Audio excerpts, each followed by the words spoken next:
L'heure est arrivée de prononcer la sentence. Ma chère Dior, un trait caractéristique, et je suis sûr que ici ceux qui t'ont approché vont confirmer. Dior n'a jamais craint d'essuyer des échecs dans le cadre de sa lutte pour le triomphe de la primauté du droit, le rule of law. Et l'ampleur des défis qu'elle a été appelée à relever n'ont jamais eu pour effet de lui faire perdre du courage. Tout au contraire, l'ampleur des défis a toujours constitué pour Dior un motif d'encouragement.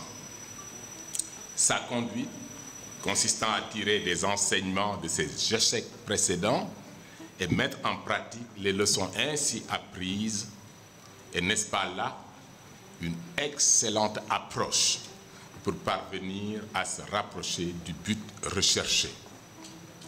Comme l'a dit le dramaturge Samuel Beckett, essayez encore, ratez encore, ratez mieux. Celui qui essuie un échec momentané ne doit pas réviser à la baisse ses espoirs de grandeur. Il doit plutôt adapter les méthodes employées pour atteindre son but. Dior et moi, Doudou et tant d'autres dans cette salle, appartenons à une génération qui est consciente que le Sénégal que nous léguerons à nos enfants et aux enfants de nos enfants ne sera jamais parfait. Il nous est toutefois loisible de laisser le Sénégal meilleur que nous l'avons trouvé pour permettre à la génération suivante de reprendre le flambeau et de le porter plus haut comme l'avaient fait nos prédécesseurs avant nous. C'est là tout le sens du message de Dior à la jeunesse, un message décliné sous plusieurs angles tout au long des pages de son livre blanc.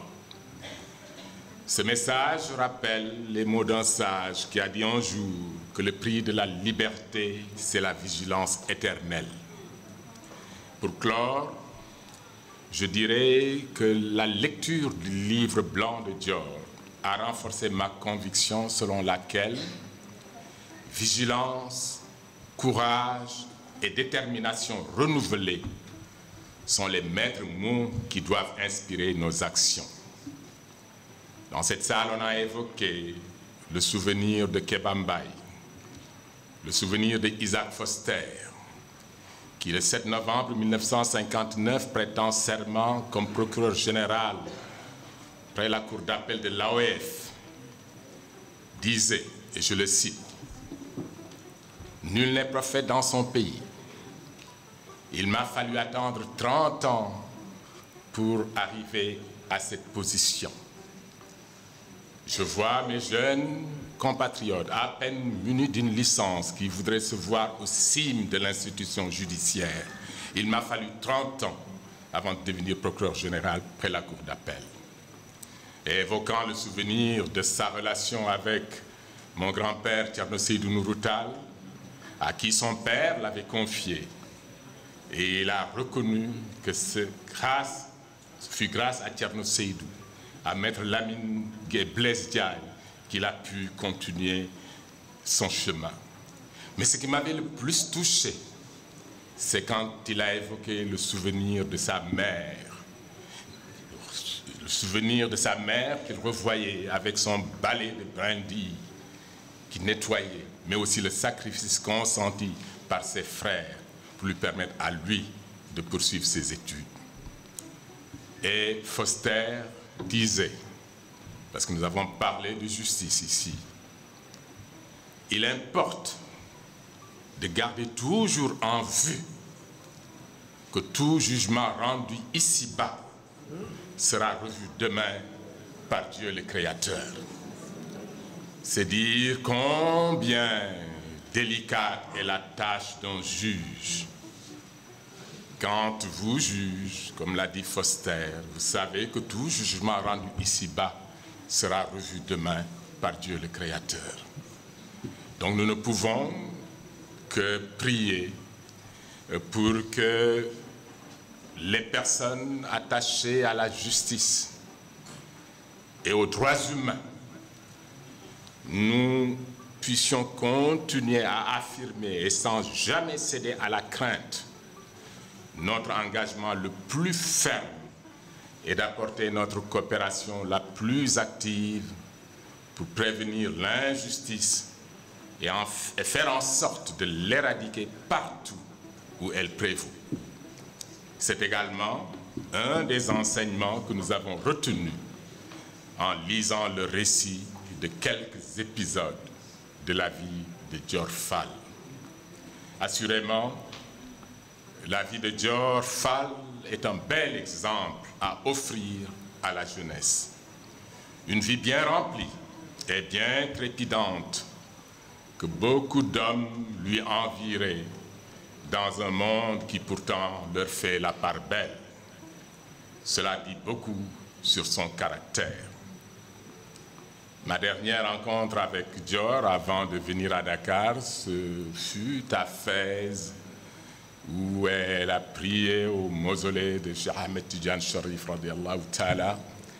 Et ce jour-là, je venais de m'adresser à l'Alliance des civilisations des Nations Unies et j'ai rappelé ceci, et je tiens à le dire dans cette salle.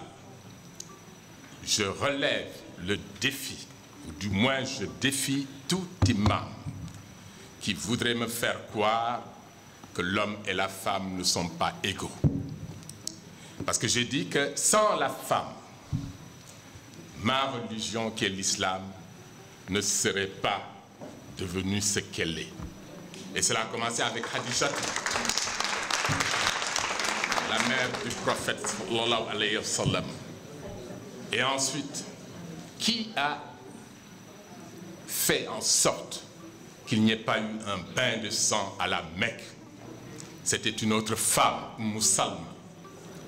Parce que lorsque le prophète a voulu aller faire prier à la Kaaba, entrer, ses compagnons le poussaient. Mais la sagesse de la femme, Salma, lui a fait comprendre, si tu insistes, ce sera un bain de sang. Tes compagnons, quoi que tu puisses leur dire, te suivront. Et voilà, grâce à cette femme, des vies humaines ont été sauvées.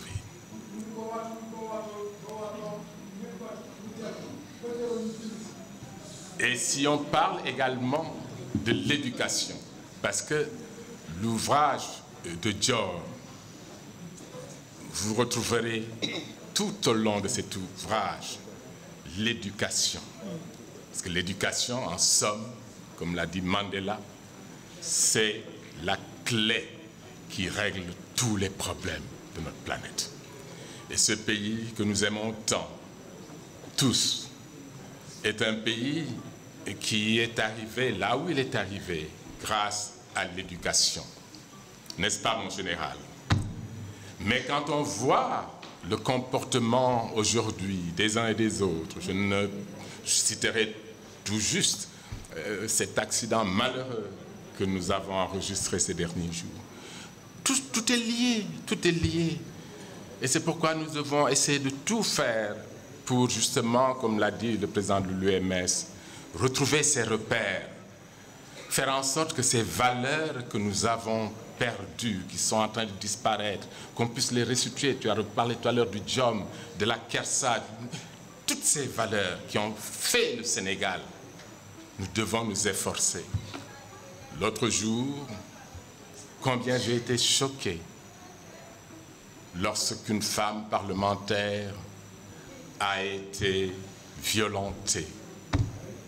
Non, nous n'avons pas le droit. Ce n'est pas ça le Sénégal.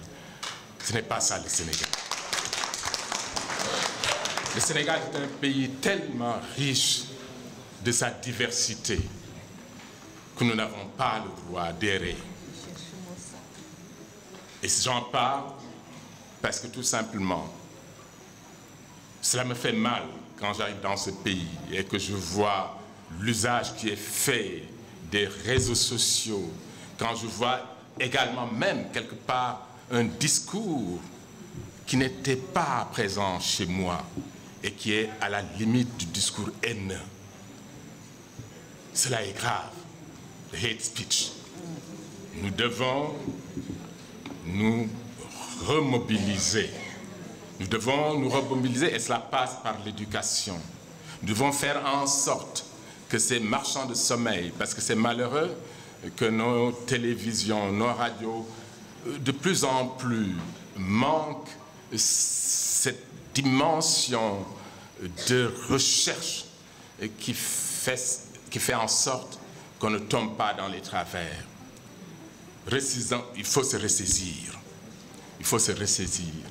Ce pays est un très beau pays et il peut se ressaisir. Mais en cela, Penda Mbowe l'a dit récemment, notre grand problème, ce sont nos acteurs politiques. Notre grand problème, c'est que même aujourd'hui, des acteurs de la société civile aussi tombent dans ce piège. Mais ce n'est pas étonnant parce qu'il ne peut pas y avoir de société civile forte sans une société politique forte. Et malheureusement, nous sommes à un tournant. Et c'est pourquoi le livre de Dior arrive à point nommé.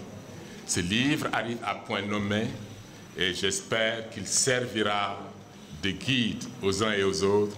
Et j'espère que l'Association des juristes sénégalaises, l'Association des femmes de la Sonatel, toutes les organisations vont acquérir cet ouvrage et vont en faire une sorte de bréviaire.